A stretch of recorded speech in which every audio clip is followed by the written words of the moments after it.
నమస్కారం అండి. నేను సాంబశివరావు నా పేరు. మేము కొత్తూరు తాడేపల్లి వేమవరం గ్రామం నుంచి మాట్లాడుతున్నాను. మేము కుండలు తయారీ చేస్తామండి. మమ్మల్ని శాలివాహనులు అని అంటారు. మేము కుండల తయారీకి మొదట కొమ్మరి చెరువు ఉండిద్ది కదా, ఈ చెరువులోంచి మట్టి తీసుకొస్తామండి. ఈ మట్టిని తీసుకుని వచ్చి ఒక కుప్పలాగా ట్రాక్టర్లతో తీసుకొచ్చి ఒక కుప్పలాగా పోస్తాము. ఒక సంవత్సరానికి ఒక 20-25 ట్రాక్టర్లు తోలుతాము. ఆ మట్టిని మొదట ఎండబెడతాం. ఎండబెట్టిన తర్వాత దాన్ని సుత్తితో కొట్టి మెత్తగా పొడి చేస్తాము. ఆ పొడి చేసి ఒక పెద్ద గాబు ఉండిద్ది. ఆ గాబులో నీళ్లు పోసి నీళ్ళల్లో ఆ మట్టిని పోస్తాము. పోసి ఆ మట్టిని కలుపుతాం చేతులతో ఫస్ట్ చేతులతో కలిపి, తర్వాత కాళ్ళతో కలిపి జల్లెళ్ళలో వడపోస్తాం. జల్లెళ్ళు ఒక కుండీ ఉండిద్ది. ఆ కుండీలో వడపోస్తే ఒక 4 రోజుల తర్వాత కొంచెం గట్టిపడిద్ది. ఆ మట్టిని తీసి 4 రోజుల తర్వాత బయట ఆరబెడతాం. బయట ఆరబెట్టిన తర్వాత బూడిద కలుపుతాము. బూడిద, ఇసుక అవి కలిపి దాన్ని మెత్తంగా కాళ్ళతో తొక్కి మనకి పాకం వచ్చేటట్టుగా చూసుకొని దాన్ని ఒక కుప్పలాగా చేసుకొని మన కుండలు తయారు చేసే చక్రం ఒకటి ఉండిద్ది. దాన్ని మేము సారి అని అంటాం. ఆ సారిలో మేము ఒక రౌండ్ షేప్ ఉండిద్ది. ఆ రౌండ్ షేపు ఇనుప చక్రం లాగా ఉండిద్ది. దాని మీద వేసి మన ఏ ఆకృతి కావాలో ఆ ఆకృతితో మేము కుండని కానీ మన తయారు కావాల్సిన ఏ వస్తువు కావాలంటే ఆ వస్తువుని తయారు చేసుకొని దాన్ని ఒక కొన్ని ఐటమ్స్ ఒక 20 ఐటమ్స్ అయిన తర్వాత దాన్ని ఎండలో ఆరబెడతాం. ఎండలో ఆరబెట్టి మళ్ళీ లోపల నీళ్ళలో పెట్టి కప్పుకొని మళ్ళీ మధ్యాహ్నం నుంచి దాన్ని ఏ ఆకృతి కావాలో ఆ ఆకృతి షేప్ని కుండ అయితే కుండ రూపంలో ఇలాగా తయారు చేస్తాం. ఫస్ట్ పార్టు ఇలాగ తయారు చేస్తాం అన్నమాట. ఇలా చేసి తర్వాత రెండో మధ్యాహ్నం నుంచి ఇట్లాగా షేప్ తీసుకుని వస్తాం అన్నమాట.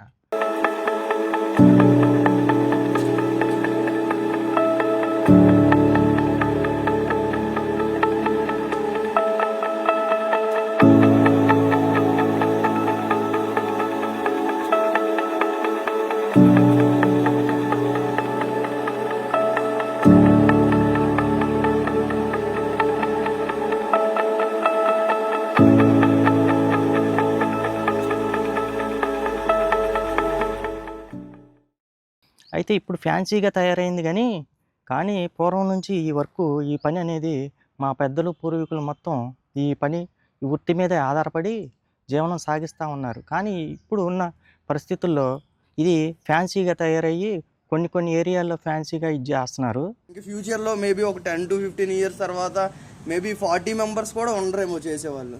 ఇంకా ఎదుర్కోవాల్సి వస్తుంది. లైక్ మీరు చెప్పినట్టు కొండపల్లి బొమ్మలు ఉన్నాయి కదా, 10 మెంబర్స్ చేసేవాళ్ళు ఉన్నారన్న. అలాగా వీళ్ళు కూడా ఫ్యూచర్లో ఏంటంటే మేబీ ఇంకా కౌంట్ చేసుకోవాలి, ఫింగర్స్ మీద కౌంట్ చేసుకోవాలి ఎక్కడెక్కడ ఉన్నారు ఏంటి. లేదంటే ఎక్కడన్నా ఆర్ట్ గ్యాలరీస్ అలాంటి వాటిలో ఎవరైనా చేసేవాళ్ళు ఉంటే అక్కడికి వెళ్ళి వెతుక్కోవాలి, ఇలా చేసేవాళ్ళు ఎవరు ఏంటి అని చెప్పేసి.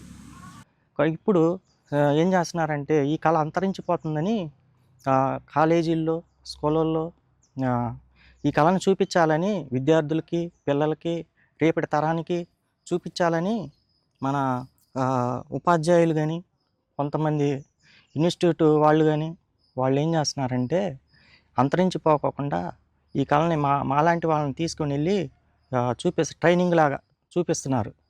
ఒక బట్టి ఉంటుంది, ఒక 20 అడుగుల్లో గోడ ఉంటుంది. ఆ గోడకి దాన్ని బట్టి అంటాం. ఆ బట్టీలో మనం పొల్లలు వచ్చేసరికి సుమారుగా ఒక టన్ను పొల్లలు, వచ్చేసరికి ఒక 4 సంచులు అవి తీసుకొని బట్టీలో పెడతాం.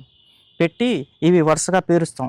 అన్నీ పేర్చేసిన తర్వాత మెల్లిగా నిప్పు అంటిస్తాం అన్నమాట.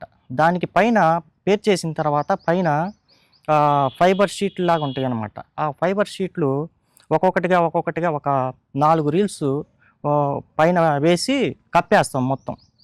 చుట్టూరు చిన్న కంతలు పెడతాం అన్నమాట. చుట్టూరు కంతలు ఎందుకంటే అవి మనం కాల్చిన తర్వాత ఆ మంట అనేది మనకి బయటకు వస్తే ఎర్రగా బయటకు వచ్చినప్పుడు అది కుండ మనకి కాలినట్టు అని అర్థం.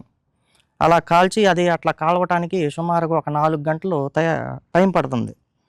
అవి తెల్లవారుజామున 5 గంటలకి తీసి బయట మామూలుగా ఆటోలు వస్తాయి, మనకు ట్రాన్స్పోర్టు వాళ్ళు పంపిస్తారు.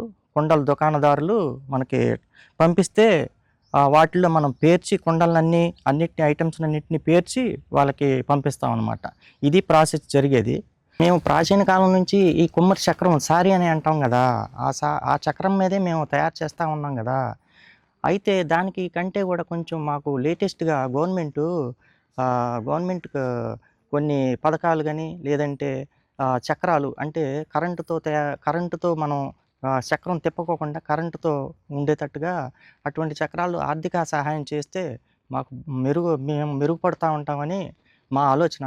అట్లాగే ఇంకా ఎవరన్నా లయన్స్ క్లబ్ కానీ, ఇంకా పెద్దలు కానీ ఎవరన్నా మాకు చక్రాలు అందజేసి మాకు ఆర్థిక సహాయంగా చేసి మా జీవనానికి తోడ్పాటు చేస్తారని మేము కోరుకుంటున్నాం.